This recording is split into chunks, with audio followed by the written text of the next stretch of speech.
Welcome to the deep dive. So our mission today is to take a classic and, sometimes controversial But framework. really controversial one sometimes. Yeah, the whole men are from Mars, women are from Venus concept. We're here to do a necessary excavation. Hmm. We're not really here to debate the sociology of it all, but more to extract the most practical, structured understanding of these fundamental psychological differences. Because when you ignore them, they create chaos in our relationships. That's absolutely right. I mean, for you, the curious learner, the goal is just clarity. Yeah. What we're doing is exploring these really deep-seated tendencies in male and female psychological responses. To what, specifically? To stress, to communication, to emotional needs, the friction in relationships. So often it just comes down to one simple failure. Right. And that failure is expecting your partner to think and feel exactly the way you do. It seems so simple when you put it like that. And we're pulling all this directly from the core insights, right? From decades of relationship seminars, client experiences. The real-world laboratory, you could call it. Exactly. Our objective here is to define these differences in, positive, non-judgmental terms. Right. Because the minute you recognize that your partner's, let's say, frustrating behavior is just a different coping mechanism and an equally valid one, that recognition can instantly foster mutual trust. And it reduces so much of that internal disappointment we all carry around. It's the validation factor. That's Yeah. what it is. So many people, they intuitively recognize that they and their partner are like operating under a different set of rules, but they don't have the language for it. They can't articulate it. They can't. And this deep dive, well, it provides that language. We want to move past this idea of a quick fix Sure. and instead arm you with, well, a permanent toolkit for successfully solving problems as they come up. Just understanding the why behind the conflict. That's the first real step toward resolving it. And it's fascinating because sometimes the most loving people, the ones with the best intentions, can be the most clueless about how to actually support their partner. Oh, absolutely. There's this one story from the author that really kicks things off. It was with his wife, Bonnie, right after their daughter, Lauren, was born. It perfectly encapsulates that initial Martian-Venusian disconnect. This anecdote, it really does set the entire stage. So Bonnie had a really difficult delivery. She was relying on painkillers, and she was pretty much stranded in bed caring for the newborn. Right, and the author had been home helping for a few days, but then he went back to work. He felt, like he'd done his part.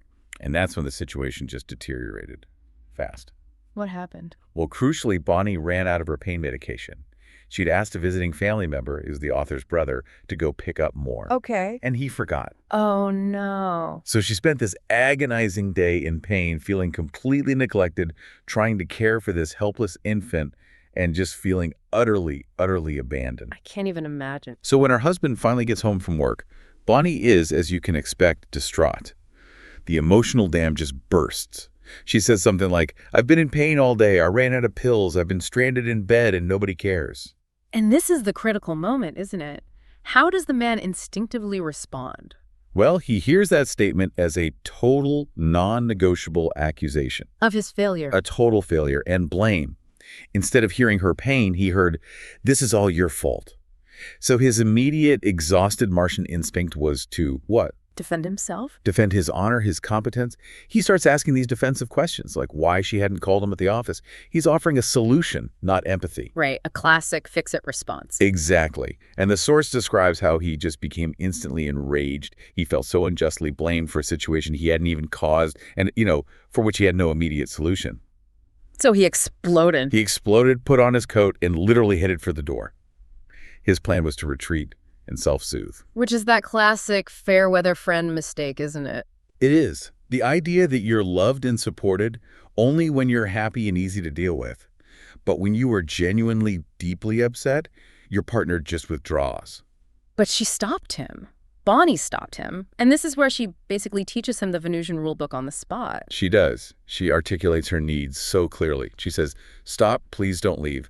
This is when I need you the most. And then the key phrase. Please come over here and hold me. You don't have to say anything." You don't have to say anything. That must have been a complete paradigm shift for him. It was. He realized his entire framework was just wrong.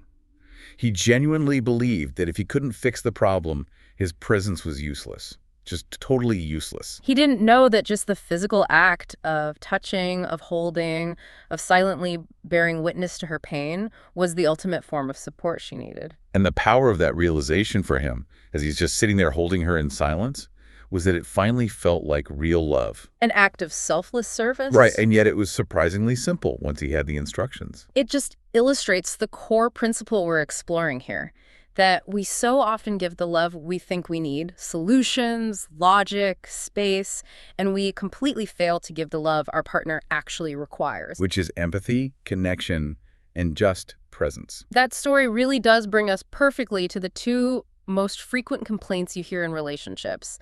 And these are almost always mistakes of approach and timing, not, malicious intent. Right, these are the twin pillars of conflict. The Martian Mr. Fix-It syndrome, and on the other side, the Venusian Home Improvement Committee. Let's delve into the fix-it syndrome first, because the universal complaint from women is that men don't listen. They just immediately pivot to offering solutions or advice. Immediately. And from the Martian perspective, this is just confusing, isn't it? Because on Mars, if you mention a problem, that's the universally recognized signal that you're seeking input. You want advice. It's an invitation for advice. Giving advice is the Martian equivalent of showing love and support and appreciation. It validates his competence. It shows his value. If he solves your problem, he feels like he has served you. He's the hero. He's the hero. Okay. But the emotional reality for the Venusian is, well, it's vastly different. How so? When a woman shares her upset feelings, she's seeking empathy, validation. She wants someone to reflect her feelings back to her, to create this feeling of a shared experience. So when the man instantly puts on his Mr. Fix-It hat and starts firing off solutions. It invalidates her feelings. It subtly suggests that her upset is, irrational. Like it's just a mechanical issue that can be solved with a quick fix. And that diminishes the weight of her emotional experience. Completely. Let's expand on that Tom and Mary scenario from the source material, because this is something that plays out every single day. So Mary comes home from an exhausting day at the office. She says, "There is so much pressure at work. I don't have any time for myself, and I feel completely overwhelmed." And Tom, wanting to be the knight in shining armor, what does he do? He immediately interrupts with solutions. Right. "You should quit that job. You don't need to work so hard. I make enough money." And in his mind, Tom thinks he has just scored like 30 points of love. He's offered this massive, life-changing solution. But Mary doesn't want to quit her job. She just wants connection. So she might respond with something like, "But I like my job. I just wish they wouldn't expect me to change the whole project plan at a moment's notice." And now Tom is frustrated. His first big solution failed. So he doubles down with another logical fix. Don't listen to them then. Just do what you can do. You need to set boundaries. And you can just feel the conversation devolving, can't you? Because Mary feels increasingly unheard. She might mention something small after that, like forgetting to call her aunt. And Tom minimizes her feelings even further. "Don't worry about it. She'll understand. You worry too much. That's why you're so unhappy." Oof. And that last phrase, "that's why you're so unhappy," that is the emotional killer. Why that one in particular? Because it shifts from trying to fix the problem to trying to fix her. It implies her emotional state is a flaw he can correct. And that's when she finally explodes, right? "Can't you just listen to me?" Yes. And Tom is just left there baffled. His solutions, which he intended as acts of love, made her feel judged, dismissed, and completely isolated. She feels far worse than when she started the conversation. So the Venusian perspective is crystal clear. Honoring another person requires patient listening. It requires seeking to truly understand the feelings being expressed. The shared emotional space is what provides the relief. It doesn't matter if the external problem is solved or not. The simple act of listening with empathy is the deepest form of love they can receive. Right. Okay, so let's flip the coin now and look at the most frequent complaint men voice. The Venusian Home Improvement Committee. The experience of women constantly trying to improve them or giving, unsolicited advice and direction. And again, just like with Mr. Fix-It, the intention here is pure. On Venus, offering advice and suggestions is an inherent sign of caring, of cherishment. Right. If a woman spots an area where her partner could grow or be more efficient, she genuinely believes she is helping him become his best self.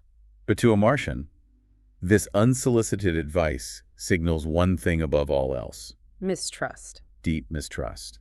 Martians value autonomy and competence above almost anything else. If they need help, they will ask for it. Otherwise, the base assumption is, I am capable. So when a woman offers advice, say, about the best way to rotate a hose in the garden or how to organize a spreadsheet, He feels his ability is being questioned. It makes him feel incompetent, weak, and ultimately unloved, it's perceived as the ultimate insult, isn't it? Even when the advice is objectively good. especially then sometimes. The classic example is the driving scenario. Tom and Mary are driving to a party. They're clearly lost, circling the same neighborhood for 20 minutes. And Tom is silent, concentrating. He's determined to solve this spatial problem himself. Right. And Mary, feeling anxious and just wanting to solve the problem efficiently, she suggests. Why don't you just call for directions or use the GPS? And Tom instantly becomes silent, tense, resentful. And Mary is just baffled. She has no idea what she did wrong. She was just being helpful. But what Tom heard was, I don't trust you to get us there. You are incompetent and you are wasting our time. Exactly.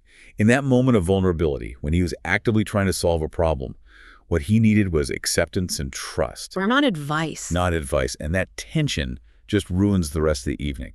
So the core principle here is really about honor. To honor a Martian, you have to operate from the assumption that he can solve his problem unless he specifically asks for help. The Venusian partner has to learn to resist that powerful urge to offer advice or criticism. And this is the hardest part, When is it hardest? especially after he's made a mistake. Yeah. If he forgets to pay a bill, suggesting he create a new filing system feels to him like a judgment on his intelligence. Not a helpful tip. Not at all. He needs acceptance and trust in that moment, more than a reminder to be more efficient. And the paradox is that when a man feels she's not trying to improve him, he's actually far more willing to ask for her advice when he genuinely needs it. That's it. You have to allow him the dignity of the struggle. It's so clear that communication style is just this massive source of error, but relationships also build up tremendous tension just because men and women cope with general life stress in these fundamentally opposed ways. Right. This is where you see that tension building. Tom retreating into silence with the newspaper, while Mary desperately needs to process her day out loud. And this is where we get into the coping mechanisms known as the cave and the wave. The Martian method is the retreat. Go into the cave. When a Martian is upset or stressed or facing a big challenge, his instinct is to withdraw. He doesn't want to talk about it. No, he actively avoids talking about what's bothering him. He sees talking about an unresolved problem as burdening others and also as showing weakness. So he goes quiet and retreats into his private cave, which can be a mental cave or a physical one, right? Right. Oh, yeah. He goes there to intensely focus on the problem and find a viable solution. It is a solitary process, analysis and self-soothing, all done alone. And his withdrawal behavior is pretty characteristic. Highly. If he finds a solution, he emerges.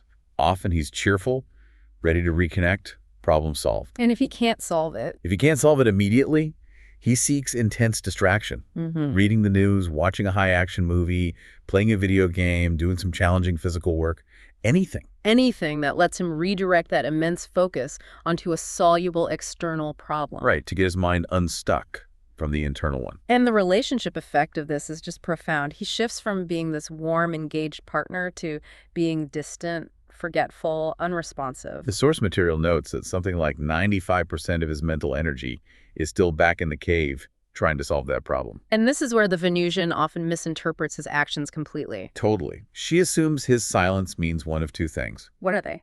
Either he doesn't care about her, and his emotional withdrawal is intentional neglect, or that he's blaming her for his upset and is giving her the silent treatment. And her fear of abandonment, of isolation, just gets triggered by his physical and emotional distance. Of course it does. She expects him to open up and talk the way Venusians do. And when he doesn't, what does she usually do? She tries to get him to talk. She tries to invade the cave. Exactly. Asking repeated questions, demanding he talk about his feelings, which only pushes him further away. So the key realization for the woman is that this withdrawal, it's a purely self-directed, non-relational coping mechanism. He is preoccupied because he feels powerless to release his mind until he finds a solution or a sufficient distraction. But on the flip side, the man really needs to grasp the depth of the pain his abrupt withdrawal inflicts on her. Absolutely. He needs to realize that his silence makes his partner feel profoundly unimportant and ignored, regardless of his good intentions. Okay, now let's consider the Venusian method, which is the exact opposite of the cave. The wave, or as the sources call it, emotional house cleaning. When a Venusian is stressed, her instinctive need is to talk. And not just to talk, but to talk about everything that's bothering her. Not just the current problem, but past frustrations, future anxieties, potential issues. And often in great emotional detail. For her, talking is a natural therapeutic release. It's a mechanism for processing emotion, not necessarily for finding solutions. And there's this other layer to it, right? The idea that a woman's self-esteem and her ability to give love, they rise and fall rhythmically. Like a wave. When the wave crests, she is abundant. She radiates love. But when that wave crashes, she sinks into her well. And this downswing is the crucial time for that emotional house cleaning. All the suppressed negative feelings, unfulfilled needs, past slights, they all surface. It makes her feel this inner emptiness. And in that moment, she needs to be filled up with love, but not fixed. Right, and this is a tremendous source of friction. A man sees her low mood, and he expects her loving shine to be permanent. He thinks something is broken. So he tries to fix the mood instantly. Right. He might offer explanations for why she shouldn't feel upset, or he'll try to minimize her pain, which only makes her feel unheard and actually exacerbates the sinking process. The paradox here is so crucial. What she needs during the crash is a partner who will metaphorically go down with her. Who will listen patiently with empathy, validating her right to feel these dark and diffused emotions. And a man's genuine, non-fixing support can actually help her hit bottom sooner, which is completely counterintuitive. It is, because she needs to confront those painful feelings fully. And the safety of his presence allows her to do that. She must hit bottom before the natural, spontaneous rhythm of the wave can bring her back up again, radiating love. If you try to pull her out prematurely, it's just frustrating for everyone. Always. And then the man makes another critical mistake. He believes that once she surfaces from the well, the issues she talked about are permanently resolved. Because that's how Martian problem-solving works. You check the box, you move on. Precisely. So when her wave inevitably crashes again, and similar issues resurface, they haven't been solved. They were just processed and temporarily released. And the man becomes impatient. Terribly impatient. He said, we already discussed this. Why is this back again? He needs to realize that his love provides the safety for her to confront her issues, but it can't permanently heal deep-seated psychological patterns or the natural rhythm of the wave itself. He has to accept that emotional processing for her is cyclical, not linear. That's the whole key. So let's transition now to motivation. Yeah. How men and women define and quantify the energy they put into a relationship. Because good intentions are often irrelevant if the method of giving doesn't align with what the partner actually needs to feel fulfilled. Right. Let's start with the Martian drive. Men are primarily motivated when they feel needed. This sense of being essential, of being required to give in a free and selfless way, that's what liberates him from inertia and self-gratification. It's the enduring knight in shining armor narrative. He needs a dragon to slay to feel purposeful. Exactly. Which means his deepest, most primal fear is what? Incompetence. Uselessness. Right. So he compensates by focusing intensely on achievement, success, and efficiency. If he feels unneeded, he risks falling into depression and apathy.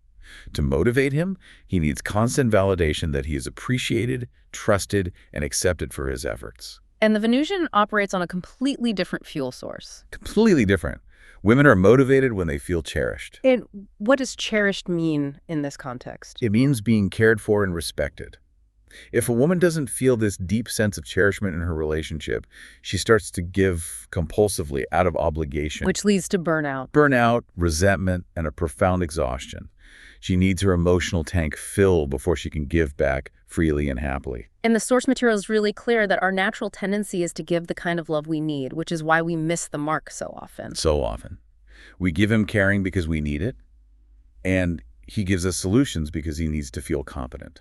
And this brings us to that crucial framework of the 12 kinds of love, the 6 reciprocal needs for each gender. We really should articulate these needs clearly because they are the roadmap for giving the right kind of love. Okay, let's start with the man. What are his primary needs that motivate him to act? They are trust, acceptance, appreciation, admiration, approval, and encouragement. And for the woman, her primary needs that make her feel safe and cherished. Those are caring, understanding, respect, devotion, validation, and reassurance. Now let's spend some time on how these actually manifest, because just listing them doesn't really give you the depth you need. Good idea. So for the man, let's take acceptance. That means accepting his methods and his decisions without trying to change or improve him. It's the opposite of the home improvement committee. Exactly. And then admiration. That means recognizing and verbally appreciating his uniqueness and his talents, even if they aren't, traditionally useful things. Just admiring him for who he is. And for the woman, let's look at devotion. That means making her feel like she's a priority. It's remembering small details about her life and her wishes, demonstrating that you put her ahead of other commitments. And validation. That means acknowledging her feelings are legitimate. This is a big one. Even if you don't understand or agree with the cause of those feelings, just saying, I can see why you feel that way. The beautiful part of this system is what the source calls the reciprocity principle. Yes. When a partner focuses on giving the other's needs, the fulfillment automatically triggers the return gift. It's like a feedback loop. Give me an example. Okay. When a man expresses genuine caring and understanding, which are her primary needs, she naturally and almost automatically reciprocates with trust and acceptance, which are his primary needs. It's a dynamic system. So if he shows respect for her rights and wishes, say, prioritizing her wish to relax over his own desire to go clean the garage, then she finds it infinitely easier to offer him genuine appreciation for his efforts in other areas. The system works when you stop giving what you want and start observing what the other person actually needs. However, all of this complex emotional currency, it gets tragically sabotaged by the score-keeping mistake. Ah, yes. The way men and women quantify love and effort is just diametrically opposed, and it leads to inevitable resentment. So let's define the Martian scorekeeping method first. Martians keep score by size. A large effort, a hefty paycheck, an expensive vacation, paying off a major debt. These are high-value actions. They score a lot of points. 30, 50, maybe 100 points. So he believes that one or two massive efforts should be enough to fill her love tank for weeks or even months. Right. He thinks he's done his part for the month because he spent 5 hours fixing the plumbing, and in his mind, that's 50 points. He's good. But the Venusian method is fundamentally different. Completely. She keeps score by points of 1. No matter how big or how trivial the gift of love, effort, or attention is, it scores exactly 1 point. This is the critical disconnect. So a single rose given unexpectedly. 1 point. Paying the mortgage on time. 1 point. Stopping to listen to her talk about her bad day for just 3 minutes. 1 point. The resulting frustration must be agonizing for both of them. It is. The man stops giving the small, continuous acts of love because he genuinely believes he has already scored 50 points fixing the plumbing. He sees the tank as full. Meanwhile, the woman feels like she's constantly scoring 1-point efforts, making dinner, sending a caring text, picking up his dry cleaning. She perceives her score as 60 points to his one massive effort. And she feels profoundly unloved and deeply resentful because what she needs is that continuous daily 1-point stream of caring and attention. The math just doesn't work. To the man, scoring only 1 point for 5 hours of hard work feels pointless, so he stops doing the small things. Which are precisely what she needs to feel cherished. And this continuous deprivation is why women can often feel so unhappy even when their partner is, materially successful and provides major gifts. And this misunderstanding, it fuels a secondary, even more destructive form of scorekeeping. Penalty points. Explain that. When a man feels his needs, like trust or appreciation, are not being met, when she criticizes his plumbing work, for example, he feels wounded, and so he gives negative or penalty points. So if she scored 10 positive points yesterday with her kindness, but today he feels hurt by her critical tone, he might emotionally assign her a negative 20 points. He literally wipes out her positive balance.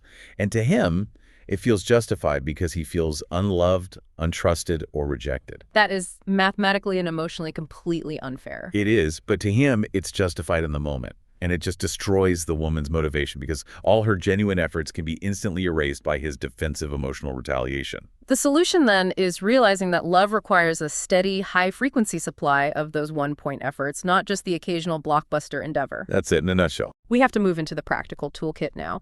I think focusing on bridging that language gap and mastering the art of asking for support is key.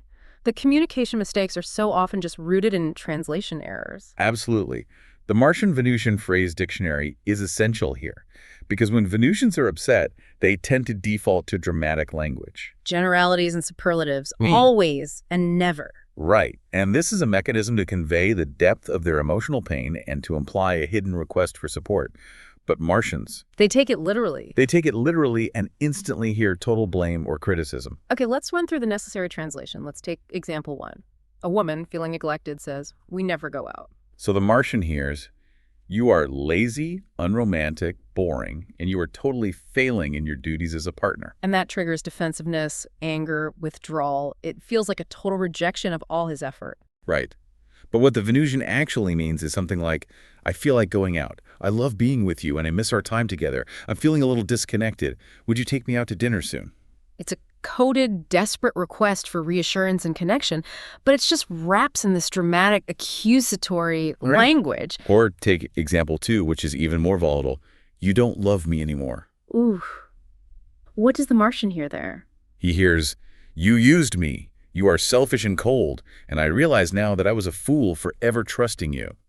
It triggers a sense of total rejection and abandonment for him. But what she really means is, I'm afraid that I've pushed you away and I feel insecure today. I know deep down you really do love me, but my fear is surfacing right now. Would you please reassure me of your love and tell me those 3 magic words? So if the man can just learn to translate the drama into this specific hidden request for reassurance, the argument is instantly diffused. And it's replaced with intimacy. Let's do one more, a classic one, often related to the Home Improvement Committee. She says, I have to do everything around here. The man hears, you are worthless and lazy, and I have chosen the wrong partner. But the Venusian means, I feel overwhelmed and unsupported by the current workload. I feel tired and unappreciated. Would you help me with the laundry or the dishes tonight? She's not listing his historical failures. She's making a current specific request for assistance. Right. Now, Martians also have their communication quirks, and it's mainly the challenge of silence. Back to the cave. Back to the cave. Yeah. As we discussed, when a man is silent, a woman mistakenly interprets this as relational. She hears, I don't care about you, and I'm deliberately ignoring you. And her anxiety makes her panic and try to force him to talk, invading his private space. But the reality is so much simpler. His silence just means, I don't know what to say yet, but I'm thinking about it. Or it means, I am okay, I can deal with my upset alone, so please don't ask any more questions about it. Brief answers like, I'm fine, or it's nothing, are his genuine signals for requesting autonomy. And the woman has to learn to trust those brief answers and just give him the necessary space. The analogy of the rubber band is so key here. Explain that again. He has to be allowed to stretch away fully to feel that powerful natural desire to spring back toward her. If she presses him or chases him during his withdrawal, she only generates resentment and she prevents his eventual natural return. Okay, finally, we arrive at what is arguably the most critical and actionable communication tool in the whole framework. How to ask for support. Also known as the W-word rule. This is absolutely essential for a woman to get what she needs without triggering the man's fear of incompetence. There are 5 secrets of asking that women really need to master to motivate a man to give freely and happily. What's the first one? Number 1 is appropriate timing. Never ask when he's clearly withdrawing or frustrated or focused on another task. You have to wait until he is relaxed and available. Number 2. A non-demanding attitude. You have to avoid any hint of resentment or expectation. Demands tune him off completely. He'll resist just to preserve his sense of autonomy. Okay, 3rd. Be brief. State the request concisely. Long explanations feel manipulative to him. He trusts you have a good reason, so the elaborate explanation is just unnecessary and tedious. Number 4 is to be direct. Yes. State the request clearly and specifically. Don't just present a problem and expect him to infer the needed action. He needs a target to aim for. And the 5th and most important secret. Use correct wording. The W words. Use would you or will you, and never can you or could you. Let's really dissect the W words versus the C words, because this might sound like a minor linguistic technicality, but the psychological difference for a Martian is monumental. It is. When a woman asks, can you take out the trash? Using that C word, the man hears an insult to his competence. He hears, are you capable of executing this simple task? Exactly. And his instinctual response, even if he doesn't say it, is, of course I'm capable. It triggers his defensiveness and makes him feel like he's being tested, not asked to serve. But asking would you or will you, the W word, it respects his choice. It shifts the entire question away from capability, which implies mistrust, to willingness, which honors his free will. It allows him to feel trusted, and it gives him the power to choose to serve, which is what motivates him. The source material drives this home with a great analogy. The marriage proposal. Right. If a man were to kneel and say, could you marry me? He would sound weak and unsure of himself. The proposal would ring hollow. But "would you marry me" is simultaneously vulnerable and strong.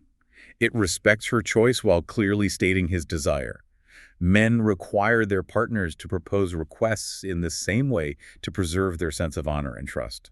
We've covered the mechanics of difference communication, stress, asking for support. So now let's connect the dots and discuss why, even when couples understand all these rules and execute them perfectly, friction still happens. Old resentment still flares up. And this involves the hidden landscape of the unresolved past and the 90-10 principle. This is maybe the most profound psychological insight in the entire framework. It's essential for managing that really intense conflict. The 90-10 principle basically posits that when we become severely upset, when we feel a rage or sadness that is way out of proportion to the event, only about 10% of that upset is actually appropriate to the present experience. And the other 90%. That 90% of pain is related to unresolved feelings from the past. Often deep, painful childhood wounds, rejection, abandonment, profound misunderstanding, things we just weren't equipped to process when they first happened. So a minor present trigger, like your partner being slightly critical of your driving, for instance, that should cause maybe a 10% level of hurt. Right. But if that comment hits an open, unresolved wound from your childhood where you felt constantly judged by a parent, that slight criticism triggers the full 90% of old pain. And we project that pain onto our present partner, making the reaction completely disproportionate to the actual cause. And this leads us to the central paradox of love. Love is the force that thaws out these repressed feelings. It's what makes it safe for them to finally surface in our relationships. So we choose partners who, often unconsciously, trigger our deepest, oldest pains. Because they provide the safest environment to finally feel and heal what we couldn't as a child. Let's use that classic scenario. A man retreats to watch TV, goes into his cave, and this triggers in his partner the exact feeling of being neglected by her busy or emotionally unavailable father from 30 years ago. She's not fighting the TV. She is fighting 90% old pain. And the crucial implication here is that fighting about the present 10% issue, the TV watching, is completely futile. The solution requires managing and releasing that 90% old pain. The sources heavily recommend emotional house cleaning, which involves structured techniques like writing what they call love letters. Which you don't actually send. No, you don't send them. You write them to express anger, sadness, fear, regret, and finally love, in that specific order. It's purely to release the intensity of the past pain. And this process of releasing old pain is deeply intertwined with the natural cycles of intimacy, isn't it? These cycles are almost designed to support this necessary purging. They define how long-term love evolves. So let's re-examine the two fundamental cycles of intimacy. For the man, it's the rubber band theory. He alternates automatically between the need for intimacy and the need for autonomy. He gets close, he feels fulfilled, but then, instinctively, he has to pull away. Why? To reestablish his independence and his self-identity outside of the relational structure. And this pulling away, it's not a sign of rejection. No, it is essential for him to recharge his identity and to feel the gravity of his own desire to return. If a woman tries to chase him, or punish him with silence, or demand explanations for his withdrawal, she prevents the rubber band from stretching its full distance. and by doing that, she extinguishes his natural, strong desire to spring back with renewed affection and energy. And the woman's emotional life, as we established, operates on the wave theory. Her love, her self-esteem, her capacity to give it all rises and falls in a natural, cyclical rhythm. So when she falls, when she sinks into the well, it's not a pathology. It's a necessary time for processing those old 90% feelings that have surfaced. And it requires validation and supportive listening. And when we combine these internal dynamics, we can see why relationships inevitably move through what the sources call the seasons of love. It's a realistic map for managing expectations. It is. So first you have spring. The honeymoon phase, the effortless, magical, falling in love period where effort feels minimal and everything seems perfect. Because both partners are just projecting their positive qualities and ignoring the differences. It's an illusion of innocence. Then comes summer, the reality check. This is the hard work, the frustration, the disappointment. This is the phase where the couple realizes they are profoundly different and that the relationship requires conscious effort. This is where the weeds need pulling. And a lot of couples get disillusioned during summer, right? They mistakenly believe that love should feel like spring all the time. This is where most relationships fail. They mistake that inevitable frustration for incompatibility. After the hard work of summer comes autumn. This is the generous, fulfilling period. The couple feels nourished, appreciated, there's a sense of reciprocity and abundance. They're receiving the love they need because they learned the rules during the struggles of summer. And finally, winter. This is the coldest season. It's a time of solitary growth, reflection, and renewal. It can feel emotionally barren, and that's precisely because the 90% painful, unresolved feelings inevitably emerge to be healed. Men go to their caves, women sink into their wells. And if a couple doesn't understand that this difficult phase is necessary for inner transformation, they often mistake it for the death of the relationship, rather than recognizing it as a necessary process of purging the past. Understanding these seasons, that the frustration of summer and the emotional purging of winter are not failures, but necessary components, that is the ultimate key to lasting love. It assures you that the relationship is just transitioning to a deeper, more mature level of intimacy. Wow. This deep dive has covered some massive territory. From the fair weather friend mistake, the geometry of fix-it versus home improvement, the psychological drivers of the cave and the wave. And the profound complexities of scorekeeping in these emotional cycles. The core takeaway, ultimately, is that love can absolutely last, but only if we consciously remember and respect our fundamental differences. And proactively learn to apply the correct kind of support, be it trust and acceptance for him, or caring and understanding for her, at the precise moment it is needed. And the power of the little things, it just cannot be overstated. By scoring 1 point at a time, that phone call, the compliment, the moment of just listening, we create the continuous reservoir of love that's required for a woman to feel perpetually cherished. Which in turn perpetually motivates the man to feel needed. So, as we leave you to mull over these structured insights, we want to leave you with one final provocative thought. It ties back into the 90-10 principle and the very deepest wounds of relational resentment. The sources describe a phenomenon called the delayed reaction response. And what is that? This is when a person who has been asking for a positive change for years, more listening, more affection, more presence, finally sees their partner willing to make that change. Okay. But instead of feeling immediate joy or gratitude, the previously hurt partner reacts with cold resentment, indifference, or even withdrawal. That's utterly confusing to the partner who finally changed. They must be thinking, I finally did what you asked for years. Why are you still unhappy? And the reason is this. When the partner finally offers the love that was missing, it creates a safe emotional space. And that safety allows the full, neglected pain from all the years of deprivation, that 90% old pain, to finally surface. So the painful reality is that the emotional healing of the past must sometimes come before the true fulfillment of the present can be felt. The pain of neglect surfaces only when the partner is finally ready to receive love, forcing that old 90% pain to be processed before the new love can be truly felt. Which leads to the ultimate question for you to explore. If your partner were to suddenly, flawlessly become loving and supportive starting tomorrow, what old unresolved resentment might be hiding behind your current disappointment? What long-held grief or pain would finally feel safe enough to surface and demand healing, even if that healing makes the relationship feel momentarily worse, forcing you into that necessary winter phase? The healing is the price of deep, lasting intimacy.